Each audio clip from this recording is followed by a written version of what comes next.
Ready? Here we go.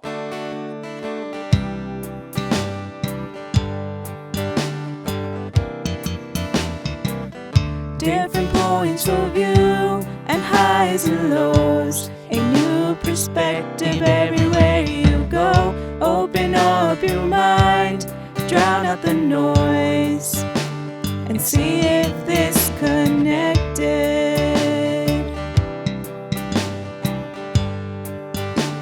And see if this connected.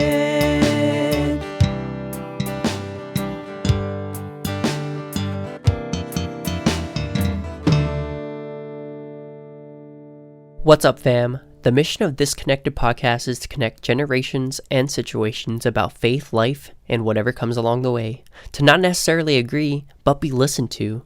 These conversations, of course, highlight the perspective of our various guests, and you are always welcome to agree or even disagree. But as always, we hope that it is done in charity. Now, here's your host, Catholic.Dad.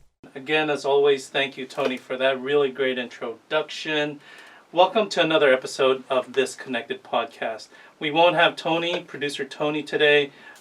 He's out taking his wife out for dinner. And God forbid he takes his wife out for dinner on a Friday night. And so I am all alone. And fam, we have a really great podcast. Something that you've requested in the past. Something that we all should be learning about. And with us, we have Jacob Escobedo, who is a registered associate clinical social worker and a Catholic therapist, who's going to share with us something about generational trauma, etc., etc., and what does that mean? So, Jacob, welcome to the podcast. Thank you. Welcome you for again to the podcast. Yeah, it's our second time together, second round. Second round, and we have a disclaimer.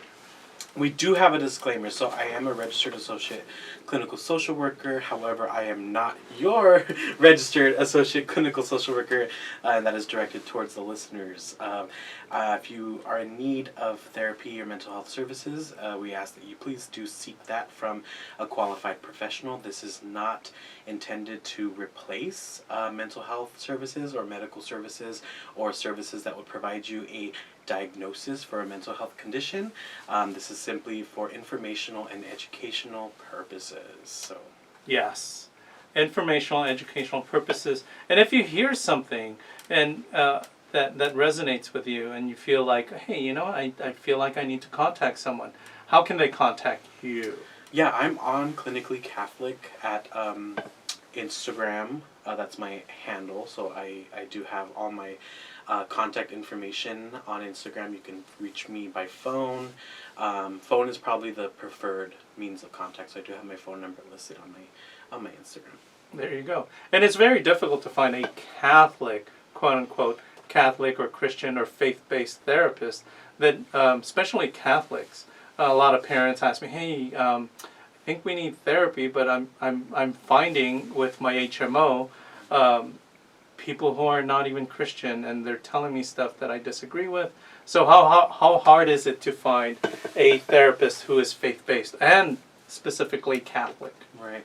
It could be difficult. It could be really difficult to find someone that has that checks all your boxes. But I kind of had this discussion before with people, and I think it really depends on the issues that you're presenting with. That's probably going to be the guiding force in finding a therapist.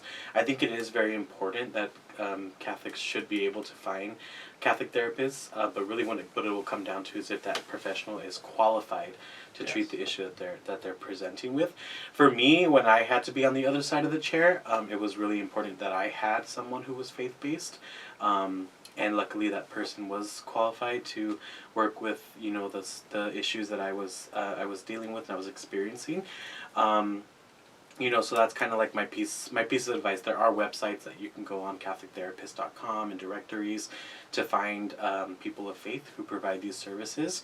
However, I always put that caveat or disclaimer out there because there are great therapists out there who should respect our values and really respect a client's right to self-determination. So really what it will come down to is if you're compatible with your therapist, and at least on that basic level, that they're going to respect your right to practice your faith and not force things on you that are contrary to your faith. But no therapist really should be forcing anything onto you. That's right. They shouldn't be pushing their own agendas towards you and respecting your own faith and where as you said, self-determination. So thank you again, Jacob, for coming on the show, because we were talking about this. I was talking about this with Elena, who's another parent, and we were talking about our children. We both have children who are in college, and as parents, we are both children of first generation immigrant parents who didn't know any better than how to discipline us and how to raise us. And at times, as parents, we reflect back on how we were raised, and then how we reared our kids, and the things that we commiserate with is, did we ruin our kids with the things that how we discipline them, how we speak to them, how we approach things in their lives. And so those are the things that, for our listeners, those are the things that your parents go through. Your parents who are now in therapy as well. Well, yeah, I was about to add a caveat to that. The self-aware ones. The ones who are developing, cultivating self-awareness. The one who found their therapist. Good point. So let's talk about generational trauma. And you said let's talk about what trauma first. Yeah, definitely. First, I wanted to start off with just a primer and discussion on trauma. So trauma, as defined by the DSM-5, which is our diagnostic and statistical manual for mental health disorders or mental illnesses. I'm not even sure if I got that right. We just shorten everything in the mental health. DSM. Yeah, DSM-5. Everything has an acronym, right? So what qualifies under that criteria for trauma is an exposure to actual or threatened death, serious injury, or sexual violence in one or more of the following ways: directly experiencing the traumatic event, witnessing in person the event as it occurred to others, learning that the traumatic event occurred to a close family member or close friend, and experiencing repeated or extreme exposure to details of the traumatic event. So that's something we call like vicarious traumatization, something that actually like therapists and first responders really have to be aware of, something that can affect people who are just exposed to details chronically about of trauma. So that's kind of like the main primary criteria of what constitutes a trauma according to the DSM-5. However, I do want to throw something in there about there being this shift in understanding that we're having in the mental health community about the difference between big T and little T traumas. So like big T traumas are your traumas where we have the accidents, the violence, the abuse, the assaults, war, right? And then we have little T traumas, which can be more like happen in relational contexts, like attachment ruptures, abandonment issues, other types of issues that may occur. Separations, yeah, definitely. That might be considered more what we call a little T trauma. Some of us aren't really too fond of those terms because a lot of times what we run into is like this invalidation of our feelings or of our experiences, and so it sometimes I think turns into like a contest of like whose trauma is worse, so we kind of want to avoid that. No, I am more traumatized than you are. Yeah. So something we definitely want to be aware of when we're having conversations about trauma. And I like what you said there earlier, that first responders need to be cognizant of this, in the sense that when someone has undergone trauma and they get interviewed by the police and then they get interviewed by somebody else, and that's repetitive over and over again, re-traumatizing the person. And so for us people, when someone is under trauma or has suffered a traumatic episode, we as loving people, we always come up to someone and says, well, tell me about it. It's like, what happened? And our curiosity causes us to maybe causing that person that continued trauma and having to relive that. So it's not always good to have someone says, "Oh, you can come to me and vent to me. Tell me all your problems." No, refer them to Jacob. And that kind of goes into the next criteria of PTSD, which involves these what we call intrusion symptoms. So these are the symptoms where we have the distressing memories that come in, right? Which can be triggered. A lot of times we hear in media today, trigger warning, content warning, right? Because certain details, certain things can bring up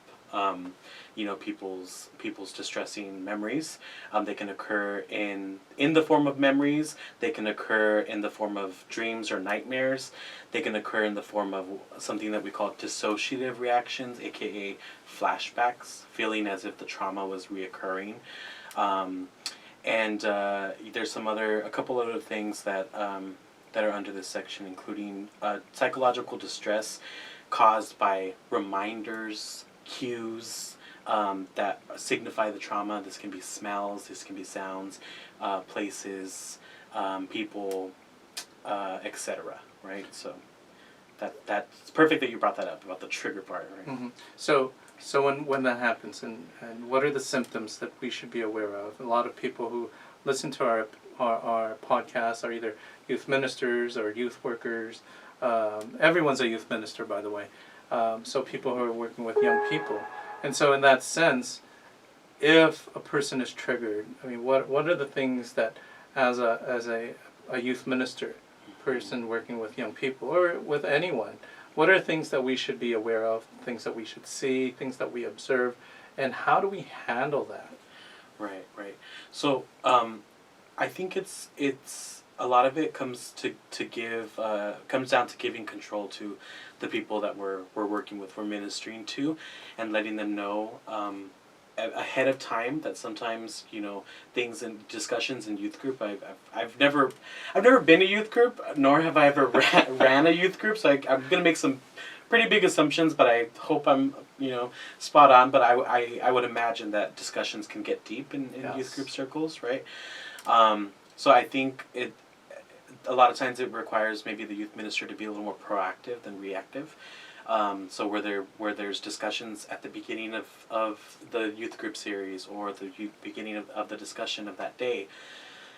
Hey guys, we might get into some distressing content today. I just want to let you know that if you need to take a break, that's cool. You need to run to the bathroom, throw some water on your face, or take a quick walk outside. If it's just a bathroom break, give us a thumbs up that you're okay before you go out, or else ourselves or one of the core team is just going to follow you out just to make sure you're feeling okay, just in case someone does get triggered by the content is having one of these adverse reactions. And preparing your core team, as you said, is key to that, and what to do and what and how to prepare them to allow a person to excuse themselves. Right, and that will also require a little bit of training, and so not to plug myself, but I'm willing to work with youth group, youth ministries, and youth teams and core teams to provide some basic what we call like mental health first aid and signs and awareness kind of thing. I think that getting in touch with your county organizations that offer those trainings, like Mental Health First Aid America, Assist, Safe Talk. Or reaching out to your friendly Catholic therapist. Yeah. And I'm glad you said that, because that is so important. I think one of the things in a person who's successful in youth ministry is a person who understands mental health.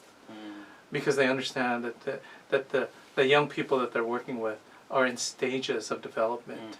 And to understand those stages of development allows you to understand where they're coming from. It's not just hormones. It's a phase that they're going through and a stage that they're going through. And I'm glad that you said that every single one of those youth ministries out there, if you are listening, contact Jacob or someone else who can teach you and your core team mental health first aid. Because it is vitally important that your team understands that aspect of the teens that you're dealing with and what to do, because you can truly do a lot of harm, because a lot of the teens who come to youth ministry, they come from broken homes, or they come from a period, a stage in life of trauma. So for us to actually afford them, to give that extra training to our core team and our youth ministers, I think that is so key, and I'm glad you point to that out. And we're going to put that, not a plug, shameless plug here, we're going to put that in the description so that you can truly contact. I'm hoping that all these youth ministries out there, we need Jacob to give us an in-service. So contact your HR, plan it, put it in your budget to get mental health first aid training for your ministry.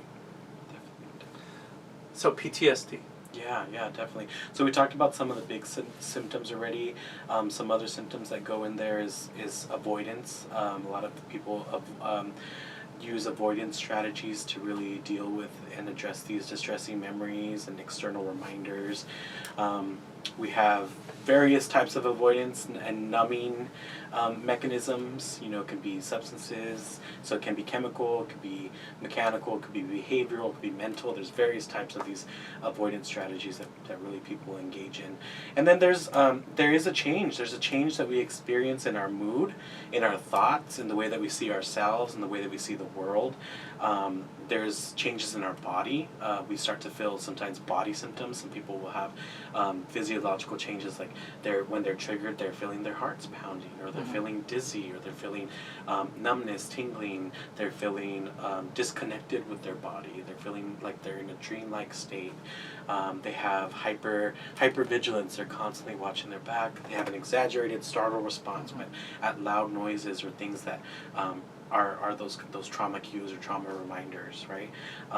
So that's kind of like pretty much an overview of what the PTSD looks like in terms of the DSM-5. So I just kind of wanted to give us a little primer on that.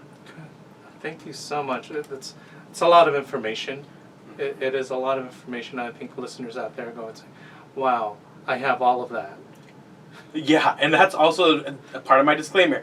Don't diagnose yourself, and don't find your titas and your titos and your tias and your cuyas and your tios and your abuelos and say you have PTSD. This is not for informational purposes only. Like, Mom, you have PTSD.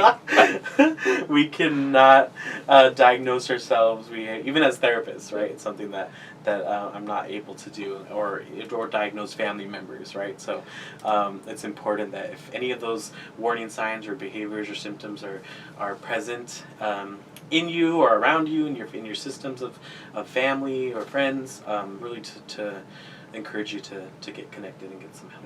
It's good to be self-aware, though. Of course. And a lot of times, our friends, our families, point out not necessarily the symptoms, but they say, "Hey, something's different about you. Something's going on." And that's the time when maybe we should say, maybe you should seek help. And this new generation is not afraid of receiving mental health. It's my generation and the generation before mine that considered, oh no, don't, are you crazy? Are you crazy? And there's that stigma that's attached to seeking out mental health. So I think this new generation, Gen Z and the millennial generation, are more open to seeking mental health, and that's so vitally important. And maybe that will transcend to their parents and to seek out and be aware that they too need that mental health. So go on, tell us more. Yeah, I think you wanted to really talk about generational trauma today, Yes. and so I kind of wanted to... Free therapy here for me. No, I'm just kidding. I'm just kidding. The disclaimer applies The to you. disclaimer as applies well. to me as Oh, well. No. Let's talk about generational trauma. So, I kind of have to be careful when it comes to this discussion, just because as clinicians, it is my responsibility to be what we call evidence-based and research-informed.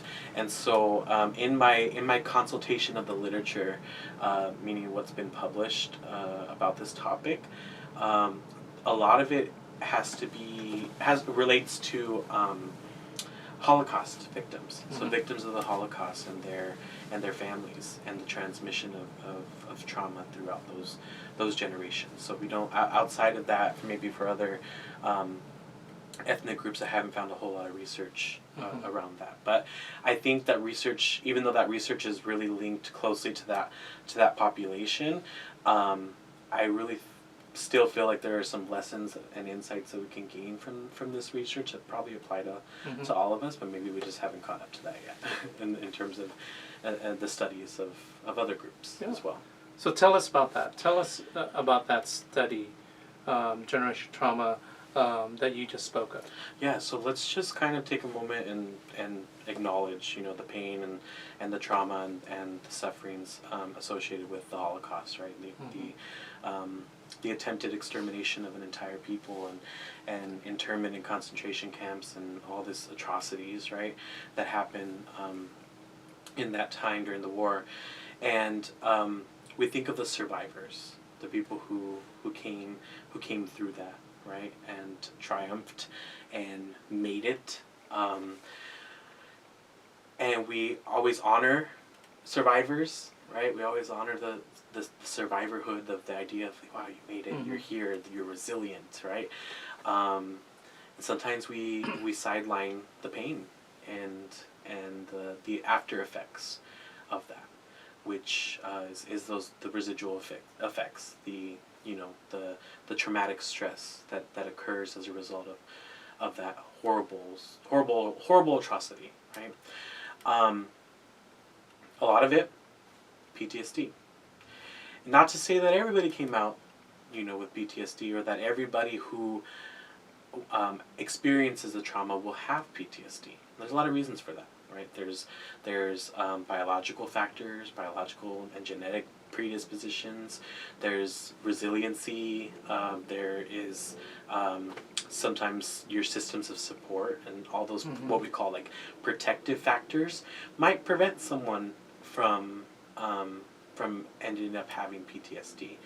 But let's be honest that it's likely that a lot of people did come out with post-traumatic stress. So when we talk about generational trauma, we're talking about the transmission or the passing down of certain behaviors, certain thought patterns, certain coping mechanisms, and the effects of post-traumatic stress down to further generations. And so there are 4 pathways that this can occur according to the literature that I've identified. So we have the vicarious, meaning something has been lived through secondarily, not primarily, not the person experiencing it, but it's being passed on vicariously, right? We always living it through the other person. Living it through the other person, exactly, right? So the vicarious identification of children with their parents' suffering, especially at similar stages of development. So a lot of times the traumas that happen occur maybe earlier in life, right? So you have parents telling stories of their childhoods. And then you have the child who is sitting there and is like relating to their life experience as a child and what that means to be a child and and they start thinking and wondering how that must have felt to be someone in that time. And that can bring up a lot of emotion. Maybe even guilt. Wow, my parents really had it bad, and look how good I have it. Yeah. Right? And sometimes that guilt is kind of imposed on us, whether consciously or unconsciously, or maliciously or non-maliciously. Hey, you're Hispanic, I'm Filipino, we're good at that. We are good at that. I walked 10 miles in the snow. You don't know what suffering is. My mom used to say, we used to walk to school.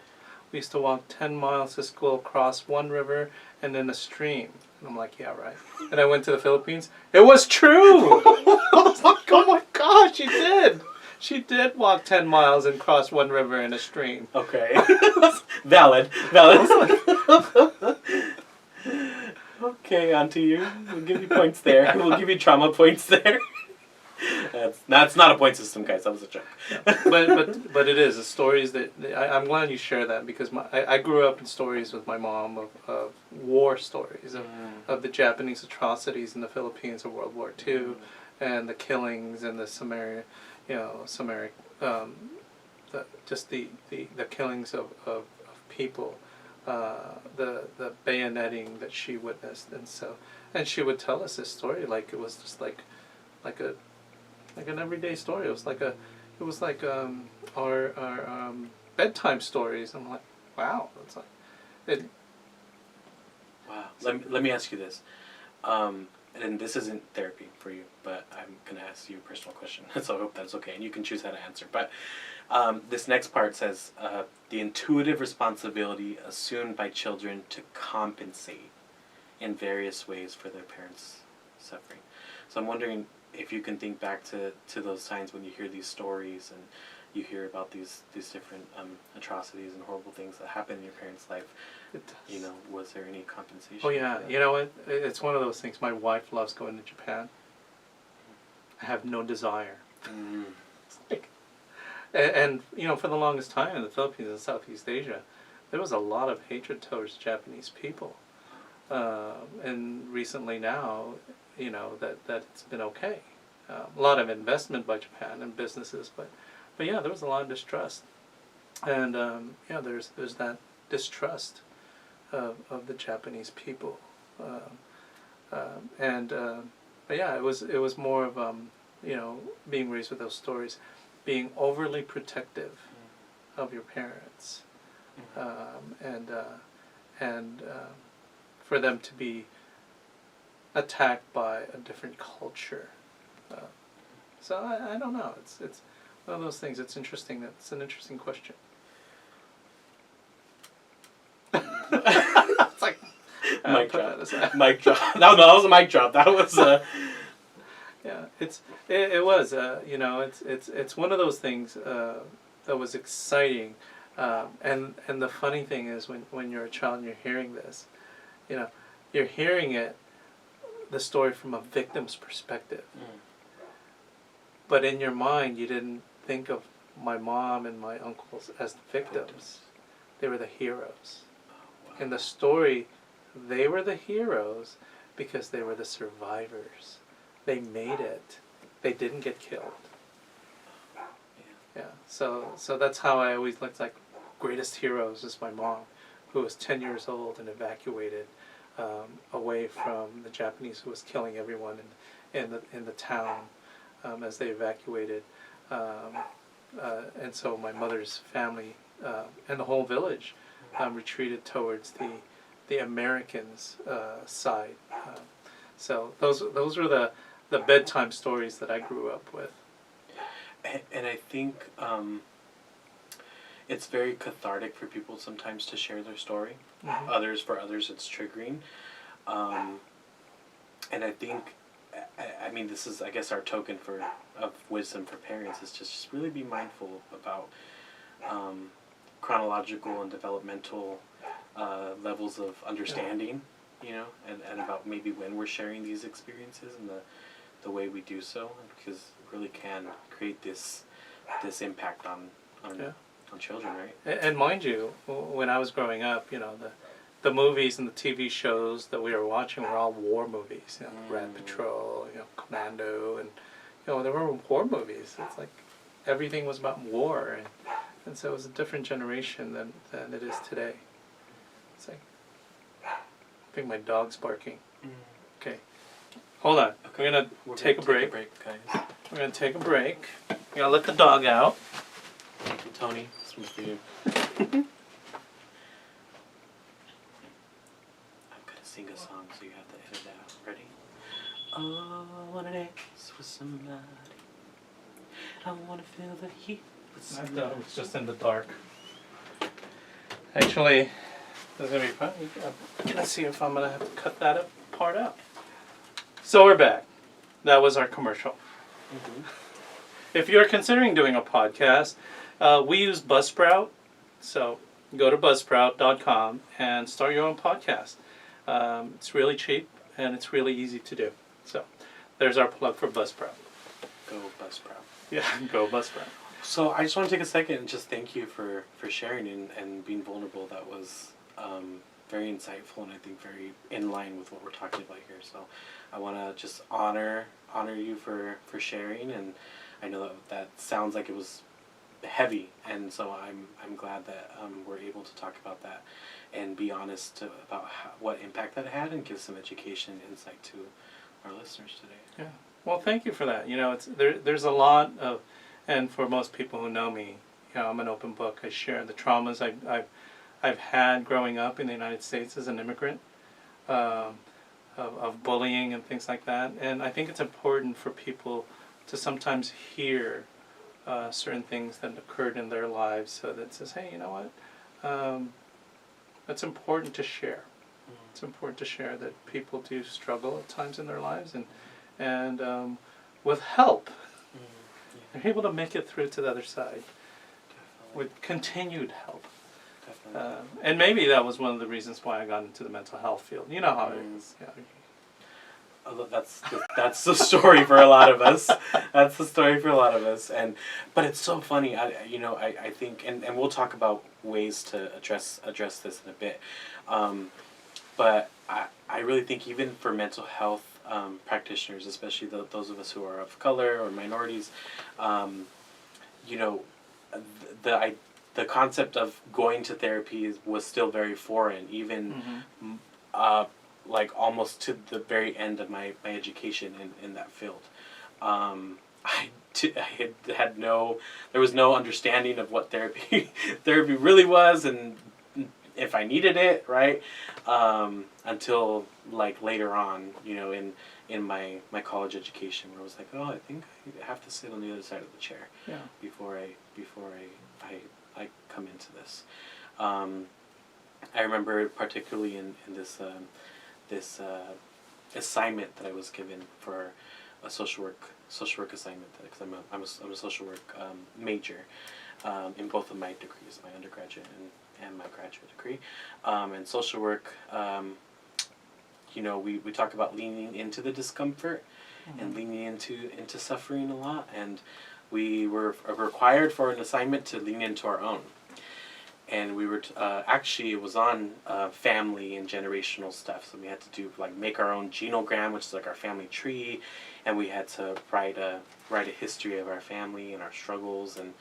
And I remember finishing that assignment and feeling so just upset, and I had all this body physical symptoms that were going on. I was having headaches, and I was having tension. And I was feeling emotional, and I remember going into class and just jokingly, but not jokingly, telling my teacher that I was very mad at him. Told my professor that I was upset with him for making us do that assignment. And now I feel for the first time ever that I need to be in therapy. You needed to go through that. You're right. It's exhausting. It definitely is, yeah.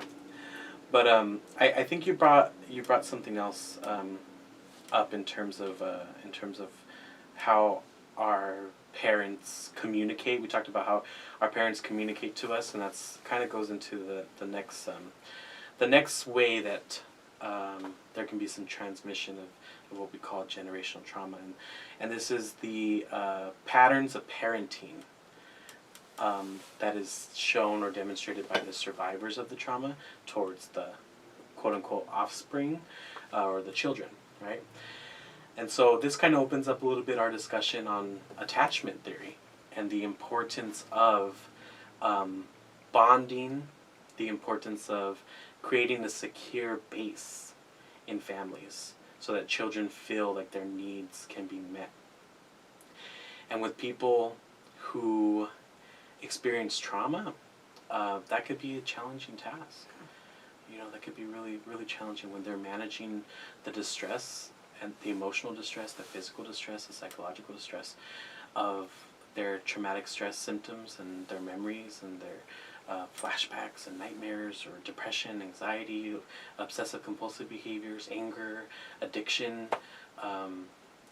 When they're trying to manage all that, it may be very hard to prioritize presence and creating safety in a parent and child relationship, and not just physical safety. Right? We talk a lot about, well, at least I gave them a roof over their head, or I put clothes on the back and food, and that's very important, right?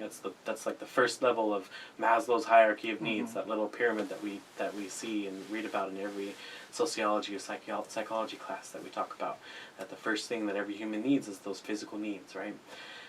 Yeah, that's true. And then the next step in that pyramid, love and belonging. Right? And where does that happen? In the family. Yeah, Where and I think that's where a lot of, I work with a predominantly first generation immigrant community, and I think that's where a lot of it is missing, is that next stage. They're providing for the basic needs. I'm providing you with safety and security, a home, food. And you see young people saying, and that was true for me. I remember me rebelling in high school and says, "You're never home. You never told me you loved me." Well, the thing was, my parents were not the lovey-dovey kind of people who reached out and hugged you, and because that's not how they were raised. But yet, you grow up in this environment where you see these movies where everybody's like the cleavers, and they're hugging each other and they're telling each other I love you, and culturally that's not my culture, but that's what I was seeking as an Americanized child. So it's nice that you said that those are things that are important to meet the needs.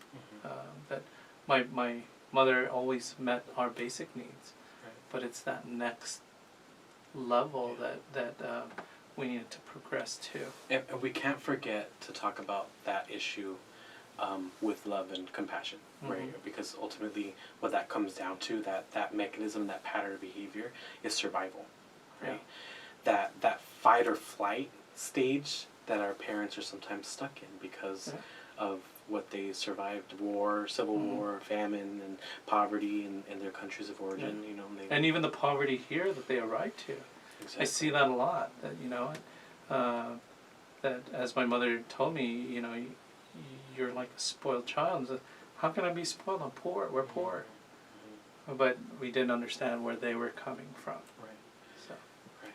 Yeah, and I think it's so important to talk about attachment, even from a faith-based context, because we talk about the importance of the family in the church. We talk about how, if Satan attacks, Satan's going to attack the family, right?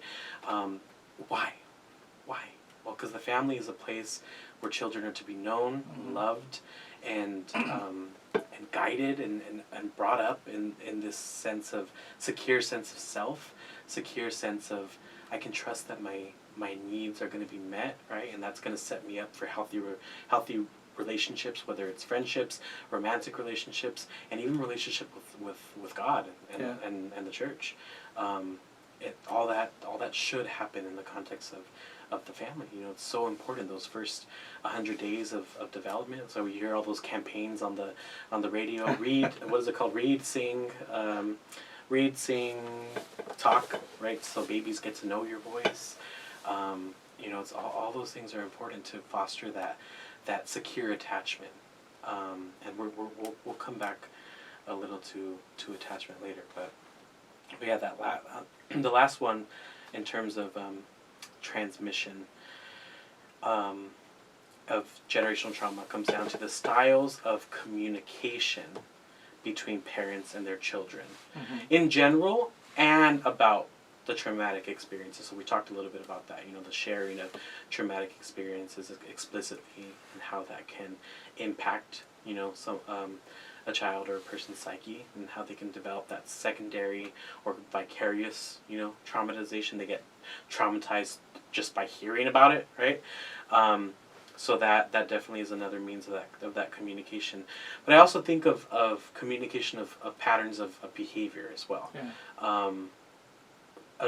Ignoring our feelings, repression, right? Yeah. Avoidance behavior. Avoidance behaviors, minimizing. Yeah. And you see that a lot with people who've gone through trauma that, they don't realize how much it affects them as adults. They ignore bills.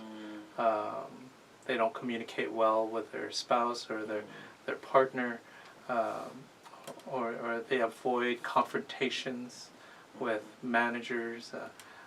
They're the doormat at work. Yeah. They're the ones who are like always saying yes even though they want to say no.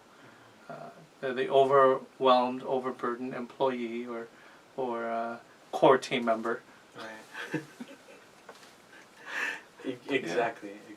Yeah, there's a lot of different traits that can be passed down. I mean, we can sit here and list them all. There's tons of them. I was just naming mine.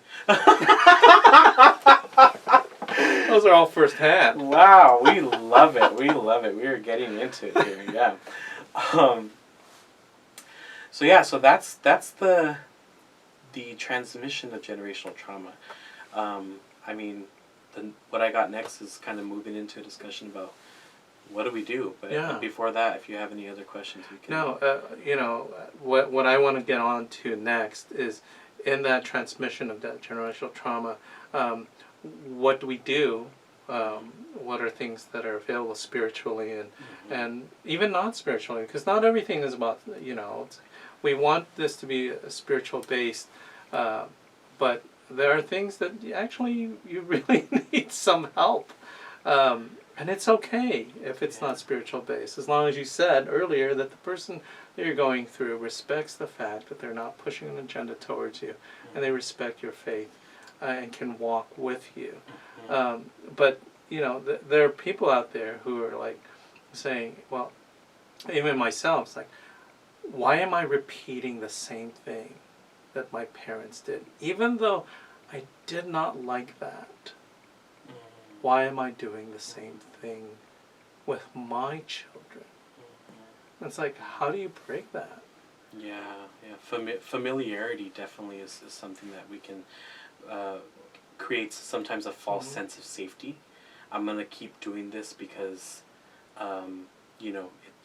it feels familiar. It feels like it's something that I know, and it works. And sometimes it works, quote unquote, right? And sometimes we kind of have that minimization as well in terms of like, well, I turned out fine. Yeah. Okay, but did we? Did we really know? something to ask. But that first part, when I hear you say is awareness. Really, is primary. I mean, and we always thought every time you hear a conversation about mental health, the first step usually that we hear about is coming out of that denial, right? And bringing our awareness to, hey, that there's a problem. There's something called the stages of change, and one of the first stages is pre-contemplation, right? Not even really aware that there's a problem yet, right? Yeah. And so we want to bring ourselves into the stage of contemplation. Hey, I'm contemplating, I'm thinking, I'm feeling like there's something here that I need to deal with. And hopefully we then get moved into the preparation and action phases, and we're able to do something about it. So yeah, I definitely wanted to touch on that. But luckily you were speaking to someone who has their master's degree in social work and is a clinician, but also who is one semester away from a master's in pastoral studies. So while it is not necessary that we always look for resources that are explicitly spiritual, it is helpful. And that's what I'm going to talk about. I'm going to talk about the whole perspective today. Yes. So, in terms of things that we can do on all kind of a multifaceted approach. So first off, we'll start with the mental health side. How do we address these things from a mental health side? So I have to come into this conversation with with some understanding, compassion, and reverence in terms of there's going to be a lot of barriers for a lot of people to receive mental health treatment. And Especially in our cultures. right, especially in our cultures. So we have stigma and shame, which definitely have a lot of impact on the inhibition of help-seeking behaviors. People are less likely to want to seek help because they're afraid of being looked at in a certain way. I'm afraid of being pointed at and called crazy or weak, or just told that I need to pull myself up by my bootstraps and just figure it out and be a man up or woman up or whatever it may be. So I want to give some understanding that I understand that that's a barrier. It's one of the barriers. Secondly, readiness. Like I said, I've talked about before about during graduate school when it was time for me to be on the other side of the chair and go to therapy. I was so happy when I called the therapist lady and I got her voicemail. I was filled with joy. She didn't answer. Great. Another excuse to push this off longer. And then she called back. She called back next week and I said, oh man, gotta go. I think that was me. Right, we know what that feels like. So readiness is definitely another barrier. The other thing is cost and accessibility. And I don't know how far your listening, your listeners go, but sometimes there's rural areas where there's going to be less access to mental health care. Or even in those rural areas, you might only have one therapist, and then you go to church with that therapist, you go to the grocery store with that therapist, and you maybe don't feel so comfortable, seeing that person, right? There's a lot of different barriers that sometimes we don't even think about. I never thought about that. Yeah. Never thought about that. It's there's that closeness that you don't want to be there. So almost like, oh, I have to go to the next city, next town, and your limitations of choices, availability. It's important to know. I mean, I'll even say that is a big, that will sometimes be a big challenge or consideration even for, if you're searching for Catholic therapy. Because the Catholic therapy world and mental health world is very small here in California. And you have limited access, and you might come see a Catholic therapist, and they're maybe around the same age as you or in the same area as you, and so might end up at the same events, as you, and not even just Catholics or Christian, but when I was providing resources to my employees, it's trying to find them a person who is brown, a person of color, a person of their same ethnicity, because there is that desire to find someone who has an understanding of my cultural background, and it was hard to find. There's not enough people of certain cultures who are, qualified therapists, and so we have people who then, go to their priest, and not saying that but your priest is not your therapist. Right. Definitely, I think it's so. I really think it's important that we acknowledge that and still encourage you anyway. If you're facing any of those barriers, I'm still encouraging you to really try and if you need help, there are resources out there to try and get you connected with some therapy, even if it's low cost or sliding scale or telehealth. Since COVID, we've really it's been highlighted to us that, hey, we can actually do this telehealth thing. It works. Yeah. It's not always preferable, but some people really enjoy it. So that's another consideration. But yeah, so that is what I want to talk about, is getting to therapy and what's going to happen in therapy if we're coming to therapy with these issues, right? And so hopefully for those of us who actually have trauma and trauma symptoms, that we're seeing a therapist who is trained in some sort of trauma modality or trauma treatment. So I'll kind of talk about a little bit about some of the popular ones. You'll have sometimes therapists who will use more like CBT-based modalities or types of treatments, so cognitive behavioral therapy. There's like cognitive processing therapy or prolonged exposure therapy. Those are kind of forms of therapy that come out of the cognitive behavioral therapy. And cognitive behavioral therapy is a therapy that's focused on identifying and changing and challenging thoughts which cause feelings, and feelings which cause behaviors, and that's kind of like that cycle of how we end up sometimes in some situations or maladaptive behaviors or unhelpful behaviors, because we're letting our thoughts impact our feelings, and then our feelings turn into we're not managing our feelings or regulating our emotions, and then we end up doing some sort of behavior that maybe is not helpful to us, right? Destructive things. Yeah, destructive behaviors for sure. And affects our relationships with others.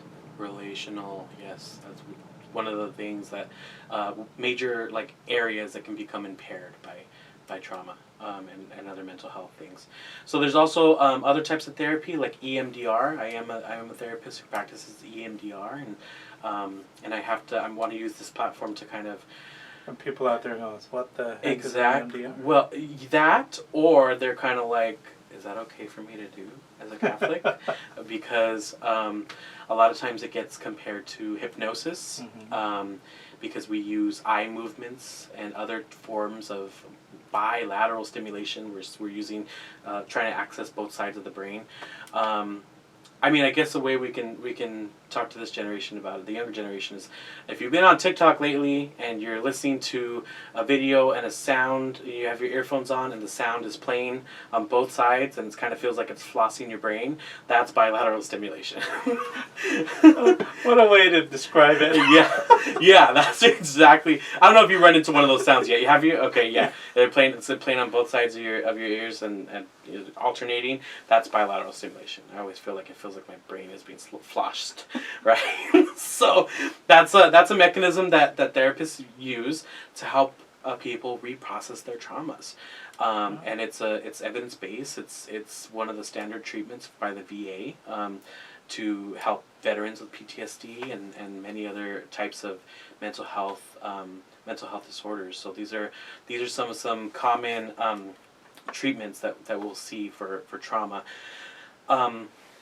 In terms of children of individuals, children of survivors, I guess that's what we'll call them, children of survivors of trauma who maybe had a difficult childhood as a result of their parents having experienced some sort of trauma.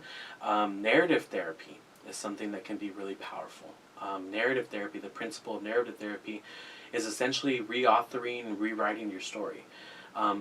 Going into your history and your timeline and identifying the problems in your life, something that we call the problem-saturated story. We see all the sufferings and we see all the pain, but through therapy and through all these different techniques called deconstruction and reconstruction, we're able to then look at what we call the transformed story, where we see and we're able to make meaning of all those events that happen and really bring some beauty out of suffering, which I think could be really compatible with our faith. With our faith, right? I'm like, oh look, salvation right there. Right, because a lot of times we talk about like, why did God allow this bad thing to happen, or why did most of the time the question gets framed as why did God do this, right? But we don't understand the permissive will of God at times, and why He permits certain things to happen. And part of my work, I think, is helping, especially those who want like a Catholic framework and integrated in their therapy, is to help people see the fruit that their challenges and their sufferings and that their struggles brought along, and really taking a look at that and seeing how God even brought beauty and redemption out of that suffering. We talk about redemptive suffering, right? So I think like narrative therapy can be really powerful in that aspect. So that's kind of like the therapy side of things, how we usher in that chapter of healing, right? So I wanted to talk about the spiritual interventions that can be used. Pastoral care, right? Someone like yourself who's going through a pastoral leadership program. and getting some training in that. I'm sure you've had some formation days where you're learning about the human formation, the human side of theology, right? And how it's important to bring the theology that you're studying in an applied sense, right? We're actually bringing it to the people. I don't know if you want to talk about that a little bit. What does that look like? It's beautiful. When talking about that formation,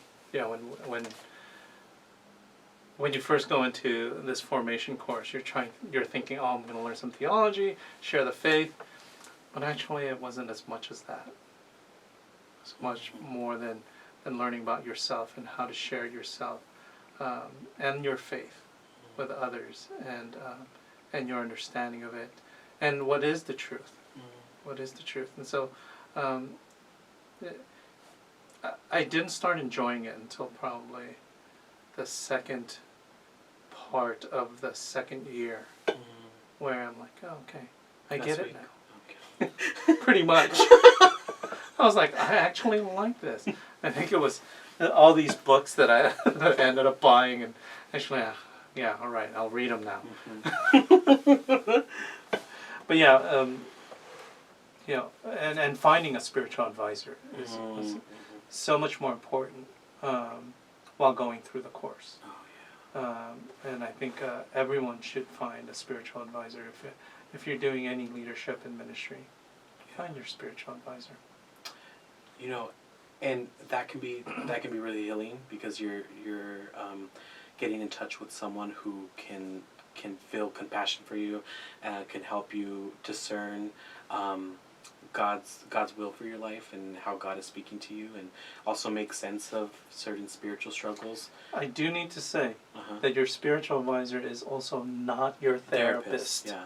That people confuse that. Like, you have a therapist. No, I have a spiritual advisor guiding me through where I'm going. Exactly. But my therapist is for my mental health. Exactly. To have me deal with my spiritual advisor. Right. Yeah, but no, it's very important to go to get some pastoral care and get some spiritual direction. That can actually help restore people who have maybe some of those attachment issues that we talked about earlier, right? We talked about how there were unmet needs in the family, that there were maybe a secure base that wasn't really provided in the family structure. And let's look at God. Yeah. Let's look at God and how we can maybe try and anchor in Him as our secure base, as our foundation, the rock, the cornerstone, right? He really, He's the Father of fathers, right? He really can help us restore that brokenness that maybe we have as a result of some unmet needs that happen in our parental relationship, right? And then even more so on the practicing of our faith and engaging with a congregation, a community, family. Yeah, we were just talking about that in our class about community and family. That's what church is, and belonging to that group, a support group, is your church. Right. A feeling of belongingness to that community and being a part. It's very important. You're not alone. You're not just so solitary out there. We're called to be part of a community. And the last thing, absolution and forgiveness and mercy. The sacrament of confession that our church offers, right, can really be a powerful transformational thing, not only in the cleansing of our sin and bringing us back into the grace of God, into His mercy and His embrace, but it can be something that can really, really be transformational in terms of our emotional burdens as well, the things that we're holding on to, and the things that we've been not letting Him take. We've been pridefully keeping it, saying, I'm going to hold on to this, I'm going to deal with this, and when I'm ready, I'll show it to you, Lord. Right? And when we really should be inviting Him into that process. He's the one who can enter into that mess. He's not scared of mess. No, He's not. And I'm glad that you said that. One of my most favorite priests is Father Brendan, who always, in his spiritual direction, always said that, Arnell, the biggest thing you need to learn is how to forgive yourself. It says there's going to be a time where you're going to need to forgive yourself because God already forgave you. And you're having such a hard time forgiving yourself. So it's one of those things is in this process, the ability to forgive yourself. And that's the beauty of what we have in our faith, in our church, is that reconciliation. I love that word. Reconciliation, to reconcile yourself with a community. Because a lot of times when we have trauma, we go off and we become alone. But we're called back. As, in the last parables, looking for the lost coin. Jesus looks for the 99, so that's when I look at what we're talking about is in that trauma. The person who's traumatized is always that lost coin. It's always that lost coin. Or it's that lost sheep. And our God, our all-loving God, searches for us and invites us home to be part of community again, to be part of the celebration, to be made whole. And so I think that's what I love to hear. What you're saying is that we're all called to be whole again, spiritually. The Father calls us home. I love my most favorite painting that's behind you is the boat and the storm. It's like all this chaos, and who's in the boat with you? Christ. Christ is in the boat with you. So that's what I'd like to say on that. Yeah, and I wanted to give a moment just to acknowledge that there are people out there who may be listening to this and are having difficulty hearing what I'm saying right now, because there is sometimes those attachment ruptures that we talked about that occur in the family that sometimes occur with God first, and occur within the church. There's spiritual abuse, there's religious trauma. There's a lot of that does happen. So I don't want to paint pretty pictures and without acknowledging the suffering of many who have experienced things like that. And so even then though, I still am praying for healing and reconnection to God and community and restoration. And I just have to say that as someone who is a Catholic Christian, that I believe in hope, and I have hope for that restoration. And I'm glad you said that, because there's many people out there who are hurt, and instead of finding a way home, they find a way to justify moving away. And I think with the story of the prodigal son, that's not a story where the prodigal son kept moving away. That's a story that's a parable of the prodigal son coming back. It's his return, and it's a prodigal father being open and loving and accepting. And that's the beauty of that. And so whenever someone else tells me about, I'm recovering from the trauma that I received from the church, and, my question always is, are you coming home now? Because the door is always open. And there's an overabundance of love in the church, in his church. And so I'm always praying that people find their way home. And this is a way that God gives us the gifts of you, the gifts of therapists, the gifts of spiritual directors, to guide our children back home.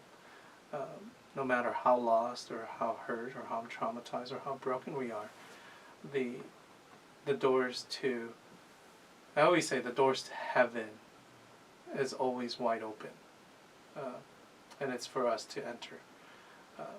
So, I don't know, did I lose track of our discussion? No, I always go into tangents. That's exactly where we were going, and I think you mentioned the prodigal son. I just think of like just reminding people, like, we have a God who is willing to run to us, right, and meet us upon our return. and that return comes with our own acknowledgement that, hey, it's time to go home. Hey, it's that conversion of heart, and that preparation to go home and come back into communion with the Father. Yeah. Thank you for sharing that. That's in our discussion with generational trauma and intergenerational trauma. I think I know for myself, and I can speak for myself, that I struggle with that, and without identifying it, without my therapist actually discussing that. And I think many people go through life not addressing the issues and continue to wonder. And I think it's important for us as a community to share that and say, hey, you know what, maybe you need to speak to someone, and we're going to put your information on there, even if for a resource to be able to find out what's my next step. I listen to that, and I'm looking at myself, and I'm looking at where I'm going, and I'm looking at where I've been, looking at what's my next step, and contact Jacob, Clinically Catholic. Call him on his phone number, and if it's not with Jacob, then definitely I know that Jacob will refer you to someone else who might be able to help you, or someone in your family. And it's important that we do reach out and we do share that, because we are a faith community that our goal is always to bring everyone home, right? Okay. So Jacob, any parting words as we go through? Well, I feel like I have to be a good scholar and a good clinician and cite my sources. So I just want to give a shout out to Marilyn Doucet from Ottawa, Ontario, Canada, because she's the one who wrote the article that I was referencing. It's called "Generational Trauma, Attachment, and Spiritual/Religious Interventions," and it's published in the Journal of Loss and Trauma. So I just want to be a responsible academic and cite my sources. He's supposed to do that. It's very important. It's required. I also cited the DSM-5 by the American Psychiatric Association. When I started school, I was 3. That's how old I am. Retiring next year. I'm so glad. The 3 and the 4, man, there was so many different ways that you had to diagnose, and yeah, it's easier now. Made it a lot easier for you folks. Anyways, thank you, Jacob, for coming on the show. Thank you so much for having me. And again, I just want your listeners to know that I'm praying for them and their recovery. And if anything that they heard today resonates with them, I pray that they can get some help and really reach out for some support. And we're praying for you. Thank you so much. So on behalf of Tony and myself, we are praying for you. And we're praying for everybody else out there. So on that note, folks, that's what all is for this episode of this Connected podcast on generational trauma. We pray that what was shared here connected with you. And if it didn't, send us an email for your comments, questions regarding the podcast at catholic.dad50@gmail.com. You can also send us a DM on our handle at catholic.dad, or to Tony at minitangled. You can send us information there. If you'd like to support the podcast, you can go to our link at catholic.dad. There's Patreon accounts there. And follow us on our YouTube channel. Send us a like or subscribe or whatever it is. Ding that bell. Tony's going to laugh at this now. But anyways, this podcast is for you. It's about you. And it's for the rest of us.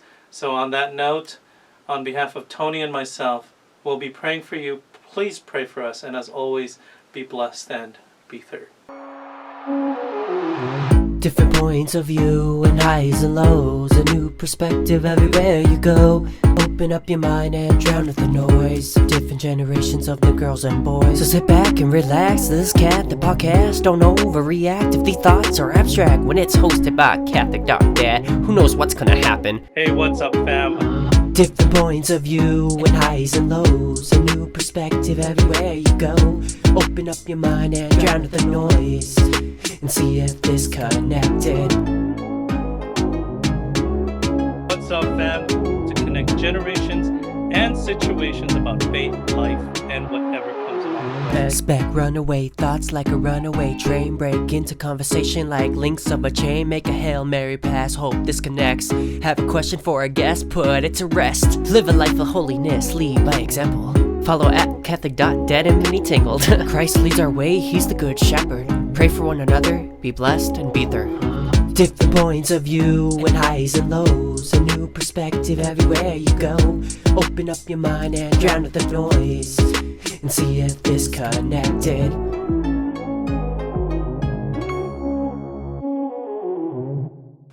See you next time.